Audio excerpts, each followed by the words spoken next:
right, it is Friday, February 10th. Welcome in 2 days away from Super Bowl 57. This is Green Dot Daily, Action Network's daily sports betting show. Brendan Glasheen with you. We are here every weekday, folks, starting at noon Eastern, streaming live in the free-to-download Action Network app. Show pops right up when you open the app. Nifty product. Also, streaming live on the Action Network YouTube page. Our show is presented by BetMGM. Use the bonus code ACTION when signing up to get up to $1,000 first bet insurance. Terms and conditions apply. Loaded Friday. It's our last show before the Super Bowl, so we had to pack a ton in before we say goodbye and hand it off to the weekend programming. Tim Kalinowski is going to join us later on. Super Bowl etiquette, the do's and don'ts when you watch the Super Bowl with friends, family, your enemies. There are certain things, even if you hate the people you watch the game with, you need to comply and be a good person. And Tim is the right man for the job to tell you what you need to do. Billy Ward will also join us for a UFC 284 preview, also has a few picks in the Super Bowl. Stuckey is on deck as well, but we start the show with the Propapalooza duo of Chris Raybon and Sean Koerner here to weigh in and give their picks for Super Bowl 57. Get to Propapalooza and what we can find in the Action Network podcast. That episode is up, but we can get a breakdown from those guys later on. We will go to Chris Raybon first. I know you've been your picks are documented elsewhere in the world as far as the podcast, which I said we'll get to, and you've been talking with us all week in other programs, but give it to us here on Green Dot Daily. What is one of your best bets for Super Bowl 57? Yeah, so these aren't documented yet. I saved this for y'all. These aren't, right. These are other because every time I make a pick and put it in the app or give it out, it moves like 1,000 cents of juice. So I had to make sure to keep a couple for y'all just for the show. Thank you. I would also like to say Koerner's my guy, but free Stuckey. Me and Stuckey used to do this together, and y'all just knocked it to a whole other segment. So free Stuck. But we're going with Jerick McKinnon under 5.5 rushing attempts at minus 120. I would bet this up to about minus 155. And simply because the more I dig into this game, the less I see Jerick McKinnon being a major part of the game plan. He's been under 5.5 rushing attempts in 12 of his 19 games at 63%, including 4 of the last 5. They tried the Jerick McKinnon experiment in the first game of the playoffs. They did it last year. It worked. They tried it this year, and he ran 11 times for 25 yards. So they promptly reduced him back down to 4 carries last week, which is his median for the season. And he ran for 1 yard. He's averaging under 2 yards a carry. So I'm trying to get as much exposure to all the different McKinnon unders because not only has he been struggling as a runner, but he's been struggling in pass protection. Over the last 4 games, Pacheco has a pass blocking grade of 83 in PFF. McKinnon's at 28. So McKinnon, that was like his one thing that he could always do is, pass block. He's not doing that as well. So I expect Pacheco to continue to take snaps away, especially in the run game, especially on early downs. I expect Edwards-Helaire may be a little more involved than we expect. And I think McKinnon's going to be kind of used as more of that traditional third down back, hurry up 2-minute guy. He'll probably get a couple of draw plays here and there, but I don't expect them to be using him as an every down or early down runner as they have, experimented with a few times this season. And you are on record that you are a fan of his under longest rush, which is down to 8.5. I think you got it at 9.5, but you have encouraged people that betting that to 8.5 is fine too. Yeah, I mean, even you could actually go as low as 7.5 if you're getting like even money or something like that. I don't know if the books will actually go that far, but he hasn't had a run longer than 7 since that walk-off against Houston. That was 6 games ago. So it's just been a struggle for him running the ball, and I think they kind of see that, and they're kind of phasing him out of the run game. And now that Pacheco is playing well in every facet, I think this is a big Pacheco game. Okay. Receiving yards for Jerick McKinnon at 20.5. We know he can be a threat in the passing game, but Raybon fading his running ability in Super Bowl 57. Koerner, what's up? What do you got? So I'm going with Tommy Townsend's first punt over 45.5 yards. Similar to Raybon, of my 10 to 12 bets I've locked in so far, this is one of 2 that hasn't moved by 50 to 80 cents. And you could actually get this at a better number than I got it at. I got this at 46.5. So it's actually dropped a yard. He's cleared this on 41 of 61 punts this season. That's a 67% hit rate. This game will be played indoors and 1,100 feet above sea level. So it's, neutral to positive environment for punts. So I'm projecting him closer to 60% chance to clear this first punt. And, what's better than sweating punter props in the Super Bowl? So got to go with this one. All right. And to be clear, the 41 of 61, is that at 45.5? Like he's cleared 45? Yeah, he's cleared. Yep. Okay. Very 67% good. of the time he's kicked a punt 46 yards or longer. Wow. Dr. Nick Giffen has rubbed off on a lot of folks at Action Network just going to the kicking market this week. Why are you shaking your head, Raybon? Do you tend to agree or? Nah, I just find it. You always got us tongue tied. You always ask these follow-up questions, and you got us breaking it down as you should for the viewers. And we just sound all nerdy. It's just you just gotta make it sound cooler. Come on, Brendan. What are you talking about? Follow-up questions. It gives you more analysis. It gives you more of a platform. At least I'm not. I just want to give my pick and get out. Go back like 6 weeks ago. You're giving me a hard time referencing like old Chiefs quarterbacks and getting on my case. It's kind of what I do. I just give people a hard time. But free stuff. That's why you belong on the Friday show, because then we can just by 12:45 we're like, all right, get me the hell out of here. Raybon's bugging me. I hear you. What? I hear you. All right, Raybon. Well, speaking of kickers, you're there's an angle on kicking that you'd like to play as well. Yeah, so I think you got to go opening kickoff touchback. It's at minus 140. It might be moving up, so keep going. I would go to about minus 200 because if you look at the two kickers in this game, Elliott 60 out of his 104 kicks or 65% touchbacks this year, right? Butker 63% of his kicks touchbacks this year. However, there's going to be no weather conditions here in the Super Bowl, right? So I looked at Elliott in indoor or retractable roof stadiums, 96%, 22 of 23 touchbacks. Butker, 15 of 18, 83% touchbacks when you have no weather conditions. So really, you're talking about an average that, you could be going as high as like 90%, but I would say, kind of look at the season-long numbers, about 2 out of every 3 of these guys' kicks should be touchbacks. So I think it's a steal at anything below minus 200. Wow. Right off the tee to start the game. There's a sweat to be had. Love it. Okay, Koerner, your second one.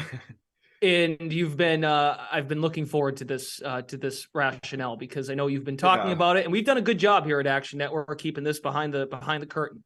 Yeah. So I love the Chiefs to call the first time out, and sports books, they're still treating this like it's, some coin toss thing. You can get this at minus 105 at places, minus 115. They're not really moving this. Now, to be fair, once you get inside 4 minutes in each half, it does come down to luck. But for the first time out, I went back and I looked at both teams, and the Chiefs have called the first time out in 15 of their 19 games this season. So that's a 79% hit rate. And 12 of those first timeouts were of the wasteful variety by Andy Reid. So that's just used, on offense or defense when they don't have the right personnel. They're trying to avoid a delay of game or any other reason. So that's the more predictive way of using a timeout. And on the other side, Nick Sirianni has been phenomenal since he entered the league in preserving his timeouts and saving them for critical situations towards the end of the half to stop the clock. So they've only called the first timeout in 7 of 19 games this season. So a 37% rate. So I'm giving, Andy Reid a 65% chance of calling the first time out. So the fact that we could get this at minus 105 or minus 115 anywhere this is being offered means there's still a ton of value here. So this is one of my favorite props of the Super Bowl. I need some clarity. Raybon, shut up. I'm asking a follow-up question. If there's a challenge and the challenge loses, that burns a timeout, correct? So would that work as well?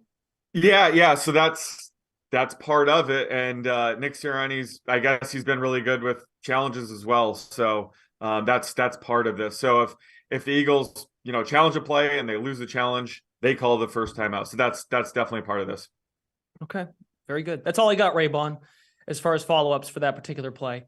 Now, the Propapalooza, the 5th annual Propapalooza is up on the Action Network podcast. Both of you are on it. Raybon, would you like to take me inside this episode as to what we can expect?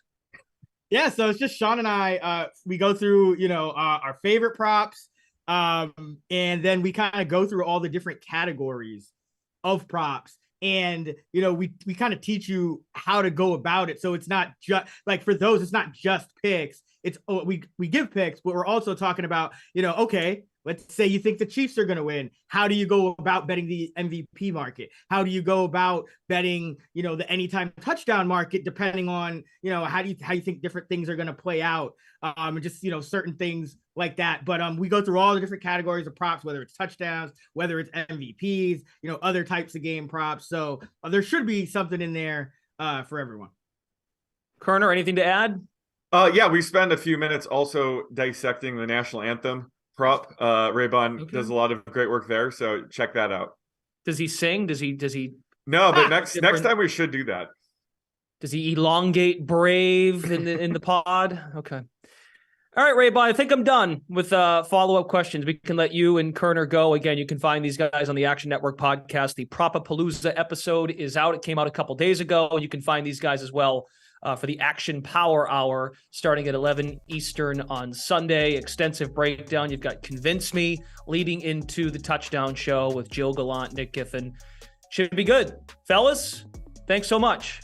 Peace out. Free stock. I see you, Tim. Yeah, now it's free Raybon because Stuckey's in the house and Raybon is off of our screen and not muted yet, but we'll get to that. Anywho, Stuckey, good to see you again. Talking Super Bowl 57. You've got 2 picks for us, and the first one is a pick that you've been consistent on really from the start since this game, since we found out the matchup. Yeah, you see how excited Raybon sounds. That's a man that just has that's a man has one game this weekend. If only he could bring that same energy every Friday. Now, I think no Thursday night football has helped Raybon very much. He brought because there are some episodes, folks, where Raybon is not in great shape and does not provide that punch and that energy. So he's clearly ready for this sucker to kick off. So go ahead. I couldn't help myself. Yeah, some of us have 152 college basketball games to handicap for tomorrow. Then drive to Cleveland. Quick plug. Come to Punch Bowl. Look at my Twitter. Come drink and watch all of our bets go down in flames together. It's all free. Free beer, wine, seltzers, liquor on me, free food. Be a good time. Just make sure you RSVP. Check out my Twitter. But my first pick, I'm going with the Kansas City Chiefs as an underdog here. I get why Philly took money early. There's some injury uncertainty with the Chiefs, but I still make them a slight favorite here. And ultimately, I'm just trusting Patrick Mahomes. That's, basically what this comes down to. I show a little value in the number, and I'm trusting Patrick Mahomes just to win the game. I mean, historically, you can do a lot worse things with your money, right? He's 7-1-1 against the spread as an underdog. He is 18-6-1 against the spread as either an underdog or a favorite of 3 or less, essentially when you need him to win the game, including the postseason. And, going into this game, usually I don't really love a side or a total in the Super Bowl. The market's very efficient. By this time of year, everyone kind of knows about these teams. But with the injury uncertainty and with both teams' schedules, right, there's a lot more uncertainty than usual. The Eagles, both teams actually played a pretty easy schedule, especially the Eagles. I mean, they got here by playing the Giants and a team without a quarterback. And then if you go through the regular season, they had the easiest schedule per my numbers in the NFL. They only played in normal weather conditions. They only played 2 quarterbacks in the top 10 in adjusted EPA per play. That was Dak Prescott and Jared Goff, not Patrick Mahomes, who was number 1 in that category, obviously. Those teams scored 35 and 40 points, respectively. And, even if you go to Aaron Rodgers and that kind of limited Packers offense, and he got hurt in that game, Jordan Love came in, they even put up 33, average 7 yards per play. So I think that the Eagles defense has a little more holes than the market is implying here. And I think Patrick Mahomes will be Patrick Mahomes. I also think the Eagles are going to move the ball, right? The Chiefs, they're the number 1 pass offense, EPA per play against cover 1. Chiefs run a lot of cover 1. Maybe they'll come out more cover 3 where it hurts to struggle with, and it's more conducive to defending the Eagles' RPO attack. But then you're in a defense that you're not really used to. So, I think the Eagles are going to move the ball. I think both teams are going to be really aggressive. These are also 2 teams that are top 3 in neutral situation pace. So I think there's going to be a lot of pace, and I think you're going to even see more tempo, especially on the Chiefs side. That's one of the ways that you can kind of neutralize this Eagles pass rush. And I do think that the Chiefs are going to come out here. They have 2 big advantages here, right? Number 1, you have the best quarterback in the world, but you have also the experience advantage at quarterback and with the coaching staff, who's been excellent with time to prepare. What I think that leads to is an early Chiefs lead, right? You could see some jitters early from Jalen Hurts, and that's something the Eagles haven't done a lot of this year. They are a great front runner. Why? Because they can lean on their pass rush, they can lean on their ground game. So I think that ultimately here, both teams are going to put up points. I played the over too. I would play it up to 50.5. It's at 51. If you can't get 50.5, just wait. I mean, if you go back over the past 25 years, only 4 first quarters had more than 10 points. A lot of times teams come out and they'll feel each other out. If that happens again, you can get a better number live. 51 is a key number. So if it does start out slow, maybe you can get a better number live. But I ultimately think both teams are going to score. It's going to be a close game. Someone asked me for my score prediction. I said 30-24 Chiefs. But I like the Chiefs here. I'm ultimately just trusting in Mahomes to get it done, and Hurts more likely to make that critical mistake. I'm assuming Spagnuolo will have some he's a big game coordinator. He'll have some great disguised looks here for Hurts, who, by the way, people aren't talking about his injury enough. Is he fully healed? He's kind of, the accuracy has gone down a bit towards the end of the season, but Eagles move the ball on the ground. They'll hit some explosive plays, but ultimately I'm trusting Mahomes. It should be a classic, I think. And we've said since this game became the Super Bowl matchup that I felt at least that Mahomes has more of an edge than Hurts with the rest. I think there's more to gain for Mahomes than there is for Jalen Hurts. Also, to your point, if Kansas City gets a lead in this game, that bodes well in Super Bowl history. The team who scores first, which in theory we think there's going to be a lot of touchdowns as opposed to kicking in this game. Team to score first, 37-19 straight up. Our own Darren Ravel also has this note. We're a BetMGM show. Ravel, last tweet on his handle, at Darren Ravel. Worst case scenario for BetMGM, Eagles winning and covering by a score of 37-34. So, by the way, I tweeted out the real script. It was 77-7 final Chiefs That's win. right. And Ravel likes the Eagles. So if you need, but basically I'm trusting Mahomes, and if you need another reason, Ravel likes the Eagles. That's all you need to know. Your Sunday's going to go real well. People are going to confront you about this script, and they're going to ask you for free drinks if the script does not go to the way you laid it out. So good luck to you. You do have another pick for us, though, and kind of to your point, you think in a game script in which Kansas City trails, you're going to go to the Eagles and Jalen Hurts dropping it off to the running backs. Which one do you like? Yeah, I like Kenneth Gainwell here to go. I split my bet here between over receptions and over reception yards.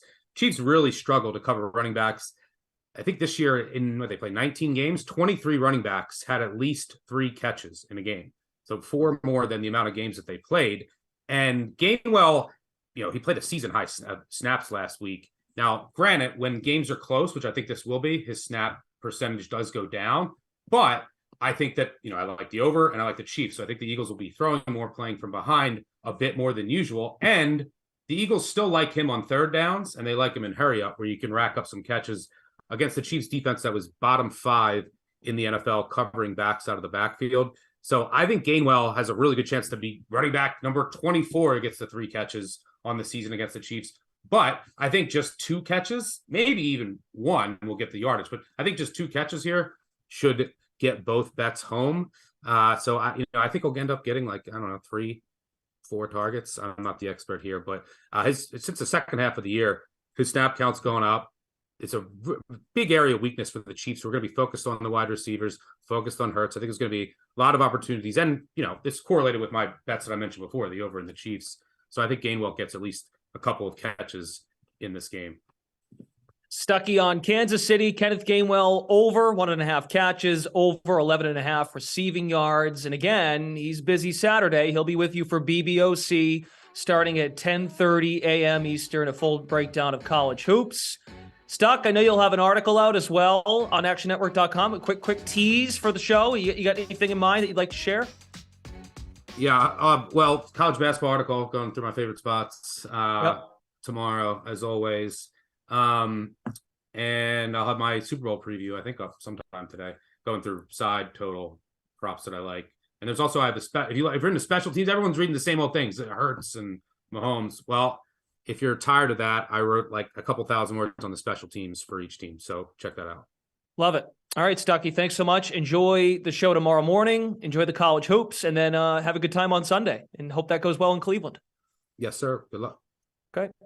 All right. right, now we have a chance to bring on Billy Ward, one of our contributors at Action Network. He covers UFC, also covers the NFL. We'll get to UFC 284 in a few moments. But Billy, we want to get your thoughts on the record on Green Dot Daily. Your first pick for Super Bowl 57, what do you got for us? Yeah, so I've gone through, and you can find it in the app or on the website, just breaking down a ton of these weird props that we only see for the Super Bowl. I think these are going to be a little bit bigger edges for us than just trying to bet a side or a total or anything like that. First one I'm looking at is the team to punt first, and I'm going to take the Chiefs at -110. BetMGM offers pretty much every version of this prop you can imagine. You can take which team punts first in the first half, last in the first half, same thing in the second half. I think you can even bet on neither team to punt at some crazy numbers. But I'm just going for the first one overall. These teams punted about the same amount of times this year overall. However, the most that the Eagles punted was when they had Gardner Minshew at quarterback. If you remove his games, there's just been a lot more punts from the Chiefs side. Philadelphia is the most aggressive team in the NFL this season in terms of fourth down decision making. Our colleague, Dr. Nick Giffen, models all that out in terms of aggressiveness. Eagles, by far the most aggressive team. Also, they're favored, which implies that they're going to score slightly more. I tend to base a lot of these props on the assumption that the spread and total are roughly efficient. So that means the favored team is going to score slightly more, therefore less likely to punt. We're getting this one at -110, even on both sides. You could also bet the Chiefs to punt more times overall in the game. That one's -115. I'll take the slightly better odds on -110, just because we don't know how this one's going to shake out down the stretch. But we do know early on the Eagles are likely to go for it on fourth down if it's at all a possibility. Okay, I could get behind this one. Nick Giffen even mentioned yesterday that he likes Jalen Hurts over 5.5 consecutive completions, which to me would also lead me to believe that they're going to get in the red zone early in the game, but also their mixture of play calling. These long sustained drives, they're putting themselves in situations to go for it on fourth down, as opposed to punting, even in fourth and medium situations. Your next pick, you're going against the grain a bit here. Evan Abrams, our director of research and media, he's got it up, tons of trends. Team who scores first in the Super Bowl is 37-19 straight up. And you're going to go the other way. Yeah, another one of these props that I've looked at. This one's actually available all season long at BetMGM. Basically, when we have lower spreads and higher totals, both of those things make the first scorer less likely to win overall. Not that it's still not an advantage, but with a higher total game, every individual point is going to be less valuable. If we're only expecting 40 total points, getting 7 off the bat is huge. In a game with a total north of 50, that's less important. Also, close spread means it's more likely to be back and forth. It's not one team just dominating, scoring first all throughout the game, holding the lead the whole time. So I base this analysis on a sample of games with a spread of 3 or less and a total of 48 or more. Just looking at those games over the last 2 years, we're getting about 43% of the time that the team that scores first does not win in those games. That works out to +130 for what the fair line should be. But that was pretty generous too, because this spread's only 1.5. The total's crept up to about 51. So we're actually doing a little bit better than that sample is based on. Gives us a little bit margin of safety. Obviously, it's a plus money bet. We're not expecting to win it, but if you made this bet 1,000 times, you'd come out ahead in the right situations. All right, so those are your Super Bowl picks for Super Bowl 57. Let's transition now to UFC 284 at Perth Arena in Australia. A quick plug, you can find our breakdown over on the Action Network podcast coming to you. The plan is later this afternoon, UFC 284 betting preview up on the Action Network podcast. Billy, myself, Sean Zerillo. Outside of the main event, and there is your main event numbers, Makhachev and Volkanovski. So what other fight would you like to turn your attention to that you feel like you have an edge on? Yeah, the first one I'm going to go for is the fight between Melsik Bagdasaryan and Josh Kulibau. It's one of just a couple of fights on this one that's roughly a toss-up in the betting markets. This one's moved around a little bit. You can kind of catch both guys at, roughly even money, -105 at various points. But I think Melsik should be a more considerable favorite here. He's 2-0 in the UFC, has one finish and a fairly convincing unanimous decision. Kulibau is 2-1-1 in the UFC, but his wins are a split decision and a much closer unanimous decision win. Kulibau is a pure striker. He's never attempted a takedown in his UFC career. So is Melsik, but Melsik just has the better credentials in that area. You know, he has fights in K1, which is a high-level kickboxing organization. He has professional boxing experience. He also throws a ton more volume, which tends to play well to the judges. He's thrown a little bit over, or landed a little bit over 6 significant strikes per minute in his UFC run. Kulibov is closer to 4. You know, if we do see a judge's decision, just the guy who's throwing more oftentimes gets those nods. And if we don't see a judge's decision, I'm expecting the power of Melsik to be the reason that we're not seeing it. And how about in the prop market? What can you share with the people? Yeah, this is a fun one. We got kind of a people's main event type fight between Alonzo Menifield and Jimmy Crute. Crute is from Australia, where this fight's taken place. Hasn't been active much lately. Both guys definitely finishers. Both guys come out very aggressively. But I'm looking to bet various versions of Alonzo Menifield early. At BetMGM, we've got Alonzo Menifield in round 1 at plus 400. All but 2 of his UFC wins have been first round finishes, with 1 third-round finish as well.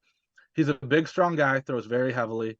That's not great down the stretch. You know, that doesn't hold up well over 15 minutes, but he can find Crute's chin at any point in here. Crute also likes to come out pretty aggressively, and he's a lot better hammer than he is a nail. Crute will throw a lot of power kicks from his right side, drops his hands every single time. He got clipped a couple times by Jamal Hill in that exact kind of exchange.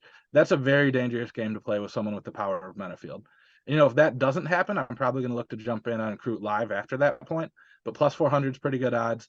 You can get it a little bit better at plus 450 if you play knockout specifically.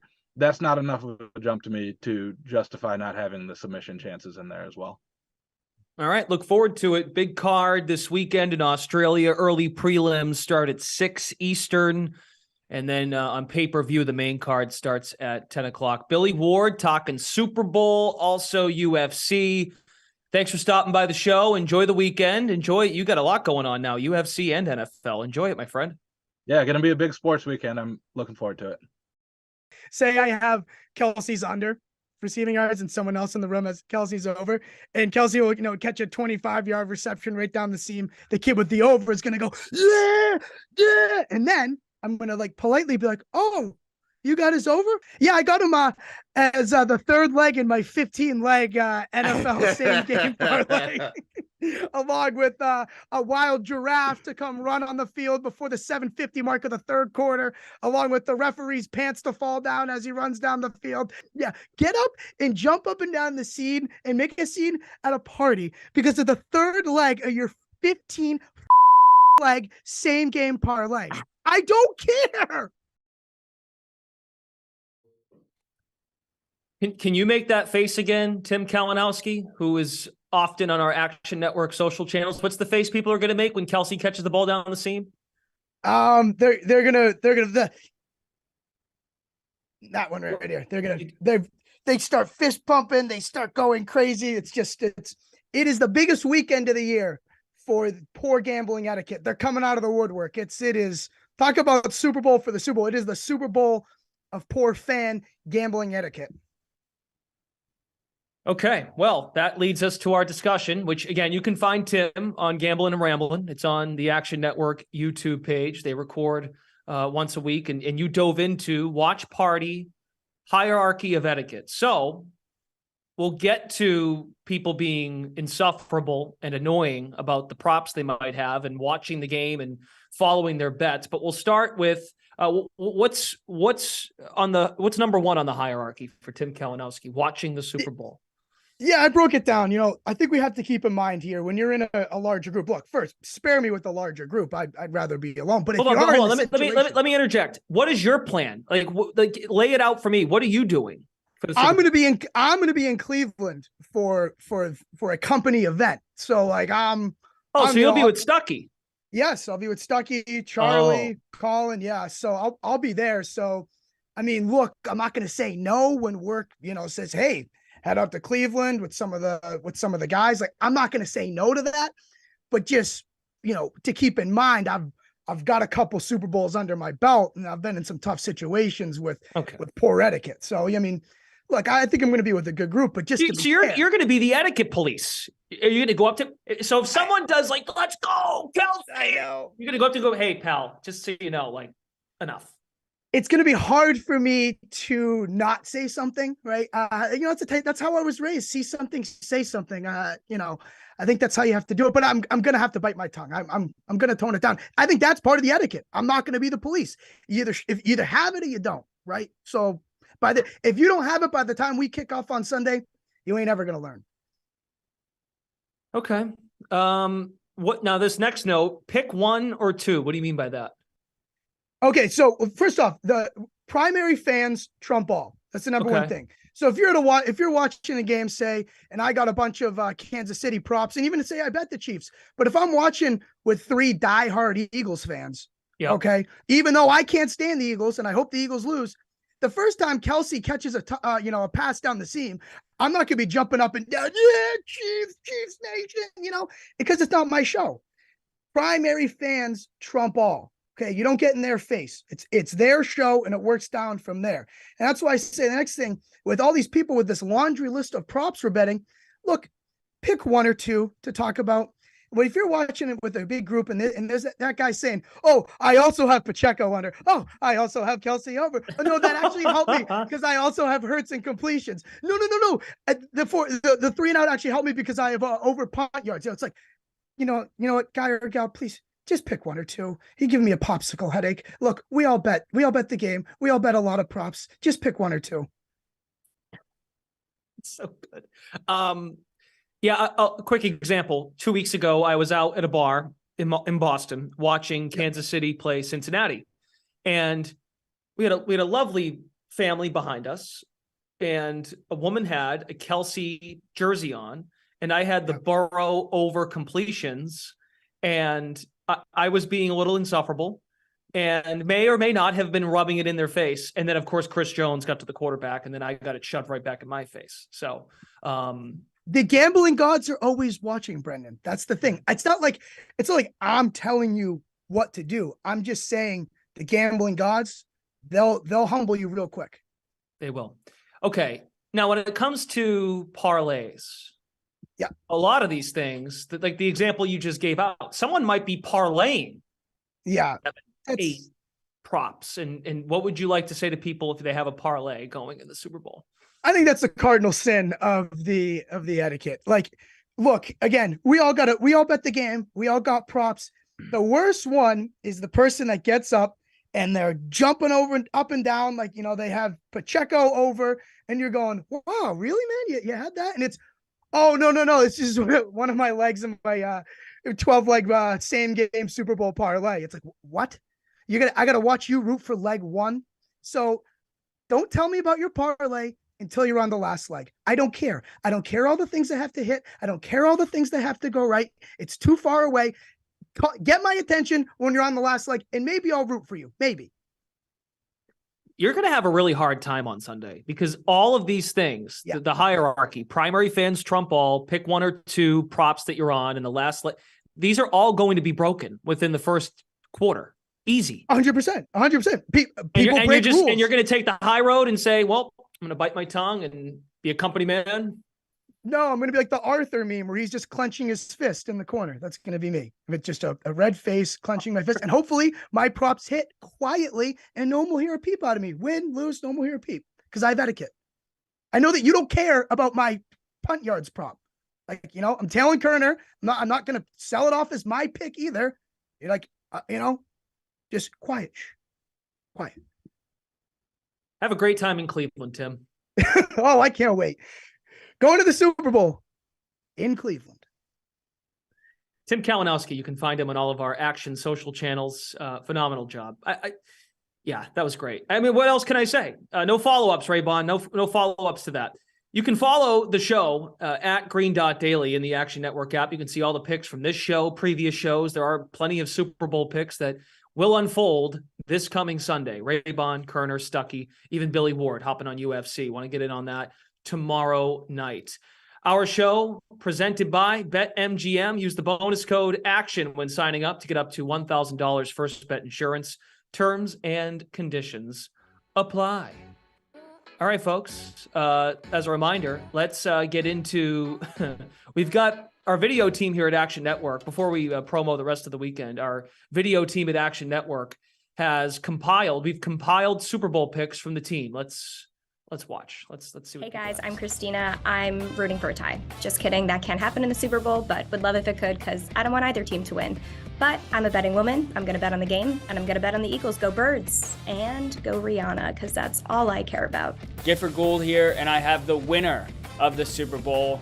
The Eagles have been facing poverty quarterbacks this entire playoffs, and now they not only face a professional, actual NFL quarterback, but Patrick Mahomes, who's really good. The Chiefs win and cover. A really tough choice for me, but my Super Bowl pick is Eagles money line. Eagles -1.5. Go Birds. In Jalen Hurts we trust. I don't care who he's throwing to. If you're going to give me Patty Mahomes as an underdog, I'm going to take it. I think Hurts' shoulder kind of messed up. Give me the Chiefs here. Hey guys, I'm Barbara, and my pick for Super Bowl 57 are the Philadelphia Eagles. Go Birds. What's up, everybody? Hutton Jackson here to give you my Super Bowl pick, and I'm going with the Chiefs +2, +1.5 works as well. I like them to cover. I like Patrick Mahomes as an underdog, but my wife is an Eagles fan, so I will be rooting for the Eagles. So I'm hoping for a nice emotional middle here. Eagles win by a point. I still win my bet. Happy wife, happy life, happy Super Bowl Sunday. Lovely, lovely. I guess I'll weigh in before we say goodbye. Everyone take a second. If you're watching, close your eyes. It's 5 years from now. Patrick Mahomes, an underdog in Super Bowl 57. And you're going to tail or pick Jalen Hurts. Just say it out loud. You're going to pick Jalen Hurts over Patrick. You're going to kick yourself if you don't back Kansas City in this game 5 years from now. So just look at it that way. Take the Chiefs. Take the more established quarterback, the better coach, Hall of Famer at tight end, an all-time great, maybe, in Chris Jones. Just close your eyes. Think about it. You're gonna be kicking yourself if you take Jalen Hurts in this game. You'll be kicking yourself down the road. Kansas City, alt spread -2.5. There you go. Okay, weekend show programming. That's it for us at Green Dot Daily for Super Bowl week. So we hope you enjoyed it. We thank you all for stopping by this weekend. As I said, with Stuckey, college basketball, BBOC, with Stuckey and the three-man weave crew, 10:30 a.m. Eastern tomorrow. You'll get Action Island with Chad Millman, Simon Hunter, Jill Gallant, Vegas Refund. That's coming your way tomorrow at 2 Eastern. They give out their favorite same-game parlay for Super Bowl 57. And, of course, we have the Power Hour on Super Bowl Sunday, followed by the Touchdown Show. So Touchdown Show followed by Convince Me. All of that starts Sunday at 11 a.m., Super Bowl Sunday. Folks, thanks so much. It's been a fun ride, very fun football season. Thanks to all of our guests throughout the course of the year, week by week breakdowns, those standalone spots, the Mondays, the Thursdays, and of course the weekend shows leading into each and every football week. So on behalf of everyone from the video team, great work from the video team giving out their picks. Everyone who joined us, Brendan Glasheen, thanks for watching Green Dot Daily. We'll join you all again on Monday at noon Eastern. Thanks so much.